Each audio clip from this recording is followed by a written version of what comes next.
Hello there, when we think about racing, we think about Formula One racing, we think about racing toy cars, but have you heard about molecule racing?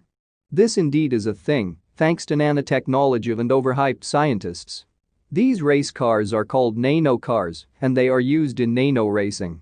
Well, their racetracks are obviously completely different from the ones that real cars race on. The molecules race on 100 nanometer gold tracks. Why gold as a racetrack? They just had extra funding that they needed to use, and also because when gold's surface is polished and prepared, we get paths for cars that are not very high and can guide the cars properly. We know that Formula One cars run at speeds of 375 km per hour, and the races last about 90 minutes. On the other hand, NanoCars run at speeds equivalent to my reading speeds, 100 nanometers per hour, and the race takes 36 hours to complete. I was really disappointed when these cars weren't equipped with the latest V32 engine.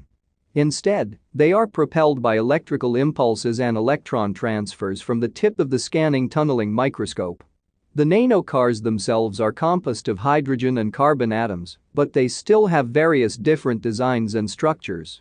Let me tell you a joke. The French NanoCar racing team had the most elegant car in the 2017 NanoCar race, and their car looked like this. Moving on, the race takes place at extreme conditions, similar to the conditions in my room, -269 degrees Celsius, and a primary vacuum of 10 raised to -10 millibar pressure. In the 36-hour race, the team whose car moves the farthest is declared the winner. The super weird NanoCar was designed at Rice University, which is a super weird name in the year 2005, which is a super weird year because it is the same year that comes 5 years after the year 2000. Now the question arises, what is the need for such a creation? Originally, it was designed to answer the question of how fullerenes move about on metal surfaces. It turned out that they rolled.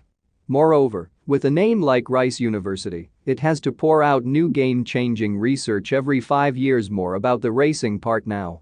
This kind of racing can literally be called racing at its core because it simply is. Although the first NanoCar was designed in 2005, the first NanoCar race was held on 28 April 2017 at Toulouse, a city in France. There were 6 participants in the race from Switzerland, France, Austria, Germany, Japan, and the United States. The Swiss team bagged first place while eating Swiss chocolate. Well, they didn't specifically win because of skill here. The American team from Ohio turned back for no apparent reason after completing 20 nanometers. The German team broke 2 "vehicles" without being able to restart. And the Japanese team ended up giving up just like in World War II. The French team lost sight of its vehicle on its surface area, much like the start of World War I, and had to abandon its vehicle. When the racing heat was over at the end of 2017, many different teams and labs immediately started conducting extended research on the structure and design of NanoCars. They made a chassis out of atoms and experimented with various vehicle designs like a 2-wheel carriage, a streamlined sedan, and many others. This all might sound like a joke till now, but you should all know that I have a rock-serious personality, much inspired by my pet turtle. This all actually happened, and even a second race is scheduled for 2021. There are more than 100 people excited about it. Your race car can be a dragster, it can be a hot rod, it can even be of a windmill shape, but I can guarantee you that it won't win as windmills work in the air, and the race will be conducted in a vacuum. There are endless possibilities in the design of the molecule, the material you use for the wheels, and the size of the overall structure. At the end, we all know that the race was held to create some excitement about nanotechnology. The prizes are like an incentive to develop and innovate in this field. In the future, more efficient synthetic molecular motors can be developed and used in water and other liquids as well.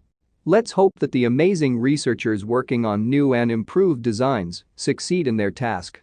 Nanotechnology is definitely going to be a major part of our lives in the future, and preparing for it now will be the best thing we can do.